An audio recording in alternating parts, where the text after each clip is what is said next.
Hello दोस्तों, राधे राधे, जय श्री कृष्णा। कैसे हो आप सभी लोग? आशा करती हूँ कि आप सभी लोग स्वस्थ होंगे और अपने अपने जीवन में मस्त होंगे। तो दोस्तों, पिछले वीडियो में मैंने आप लोगों से शेयर किया था कि स्मार्ट एंड इंटेलिजेंट कैसे बने। तो दोस्तों देखिए, स्मार्ट बनने के लिए आपको शक्ल से, सूरत से स्मार्ट नहीं लगना है, आपको अपने काम से स्मार्ट लगना है एंड पर्सनालिटी से आपको स्मार्ट लगना है। आपको स्मार्ट बनने के लिए किसी भी चीज़ की ऐसा नहीं कि हम अच्छे से रहें, हम अच्छे भी, लेकिन ऐसा नहीं कि हमें शकल सूरत भगवान ने अच्छी दी हुई है तभी हम स्मार्ट है। स्मार्टनेस का मतलब ये होता है कि आप किस तरीके से लोगों को जज कर सकते हो कि कौन सा व्यक्ति आपके लिए क्या सोच रहा है और आपसे वो कहीं वो आपका इस्तेमाल तो नहीं कर रहा है। आज के ज़माने में हर कोई हमारा ना इस्तेमाल करने की कोशिश करता है।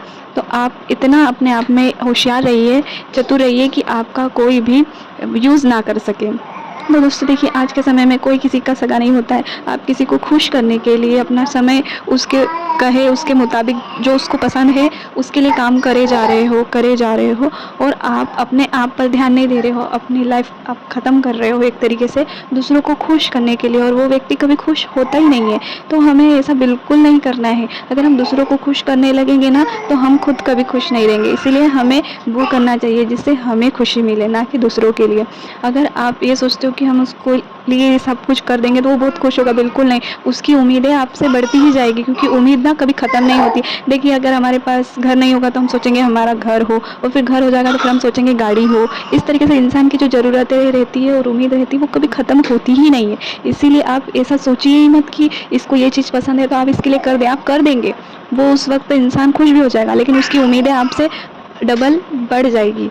फिर वो आपको कंटिन्यूली मेंटली एंड फिज़िकली आप परेशान हो जाओगे, क्योंकि आप उस इंसान को खुश करने के लिए करे जा रहे हो दिन रात उसको खुश करने में, और आप अपने आप को बिल्कुल खो देते हो। ऐसा आपको बिल्कुल नहीं करना है। जो आपका मन करे ना आप उसी तरीके से रहिए, उसी तरीके से आप सबसे बात कीजिए। आपको जब लगे ना कि आपके साथ गलत हो रहा है तो आपको उसी वक्त तुरंत जवाब दे देना चाहिए। आपको सोचना नहीं है कि मैं इसे ये बोलूँ या ना बोलूँ। अगर आप चुप रहोगे तो वो इंसान आपको डबल से ही वो बातें सुनाने के लिए तैयार रहेगा। अगर आप एक बार उसे जवाब दे दोगे ना तो दूसरी बार वो इंसान समझ जाएगा और सोच समझ कर ही आपसे बात करेगा। तो आप इस तरीके से रहिए। अगर आप सुनते जाओगे अच्छा बनने के लिए तो आपको और ज़्यादा सुनाते जाएंगे। तो आपको ऐसा बिल्कुल करना ही नहीं है। अपने काम में मस्त रहिए, किसी से कोई लेना देना नहीं रहिए। अगर कोई आपसे कुछ कह देता है कि आप ऐसा नहीं ऐसा, तो आप उससे ये कह सकते हो कि देखिए, मुझे जैसा अच्छा लगेगा मैं अपने तरीके से काम कर लूँगी या कर लूँगा।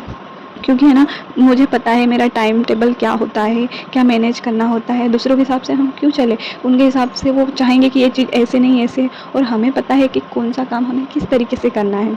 तो हम उस हिसाब से अपना सारा काम मैनेज करेंगे, किसी के कहे मुताबिक बिल्कुल नहीं करेंगे। जैसे एक मान लो, मैं आपको एग्जांपल दे रही हूँ, अपने ऊपर नहीं है। जैसे बहू होती है, उसे हर चीज़ का ज़िम्मेदारी दे देते हैं कि इसने ये नहीं किया वो नहीं किया। तो आप एक ज़िम्मेदार बहू ज़रूर हो, क्योंकि अगर आपसे कुछ भी गलती होगी तो आप उसके ज़िम्मेदार होंगे। घर में अगर कुछ टूट फूट जाएगा या कुछ काम गलत हो जाएगा तो उसके ज़िम्मेदार आप होंगे।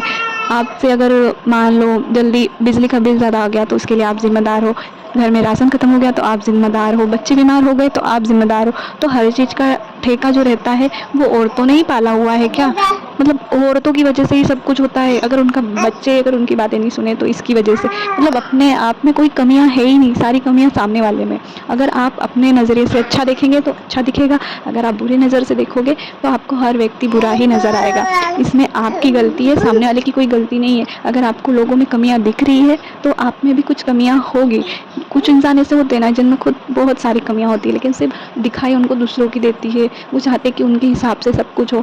यार, इंसान किस दौर से गुजर रहा है, उसे किस चीज़ से दिक्कत हो रही है, ये एक वही इंसान समझ सकता है, ना कि तुम। आकर तो हर कोई मुंह हिला देगा, कुछ भी बोलकर चला जाएगा, लेकिन जिस इंसान के ऊपर बीतती है ना उसे ही पता होता है। इसलिए आप थोड़ा सा अपने आप में बोलने के लिए परफेक्ट हो जाइए, तैयार रहिए हर वक्त। क्योंकि आजकल देखा है, जो चुप रहता है ना उसे हर कोई बेवकूफ़ समझता है। वो ये नहीं देखेगा कि यार हमारी इज्जत कर रहा है, इस वजह से इंसान चुप है, सुन रहा है, लेकिन नहीं, ये आप गलत हो। आप तुरंत जवाब देना सीखिए। हाँ तो हाँ, ना तो ना, तुरंत मुंह पे बोल दीजिए अगर आपको किसी की कोई चीज़ पसंद नहीं आ रही है तो। अगर आपको ये चीज़, अगर आप सीख गए हाँ या ना बोलना, तुरंत किसी को भी जवाब देना, तो आप हर किसी से, फिर वो इंसान आपको कुछ भी बोलने में 10 बार सोचेगा। और आपको ऐसा इंसान बनना है कि आप आपके पास हर कोई आकर बैठना पसंद करे, आपके पास बैठकर उसका मूड ठीक हो जाए, ना कि उसका मूड डबल ख़राब हो जाए। आपको इंसान को खुश करना है, ना कि उसे दुखी। हर कोई अपनी लाइफ में परेशान रहता है, तो आप ऐसा सोचिए कि सब परेशान ही रहते हैं, तो हम सामने वाले व्यक्ति के साथ हंसी मजाक करें, खुश रहे, उसे खुश करने की कोशिश करें। टेंशन हर किसी की लाइफ में होती ही होती है, ऐसा कोई इंसान नहीं है। हमें ऐसा लगता है कि सामने वाला बहुत खुश है, वो घूम रहे हैं, फिर रहे हैं, उनकी लाइफ कितनी अच्छी है, हमारी लाइफ ही क्यों ख़राब है। ऐसा कुछ नहीं होता है, सबकी लाइफ में प्रॉब्लम होती है, बस वो एक हमारे ऊपर रहता है कि हम अपनी लाइफ में खुशी, अगर जैसे हमें दुख भी हो रहा है या परेशानी भी हो रही है, तो हमें किस तरीके से उसे लेना है। परेशानियों को भी खुश होकर हमें झेलना है, क्योंकि अगर हम खुशी को खुश होकर रहते हैं तो परेशानियों में भी हमें खुश होकर रहना ही चाहिए, क्योंकि कोई भी इंसान है वो हर वक्त हमेशा खुश नहीं रह सकता है। अगर जहाँ अच्छाई होती है वहाँ बुराई भी होती है, इसलिए जहाँ व्यक्ति खुश रहता है वहाँ दुखी भी रहता है, तो हमें हर हाल से लड़ना सीखना है। देखिए, 100 में से 80 लोग आपसे प्यार करेंगे तो 20 लोग आपको गाली भी देगी, तो हमें इसे आनंद से लेना है। हमेशा खुश रहो।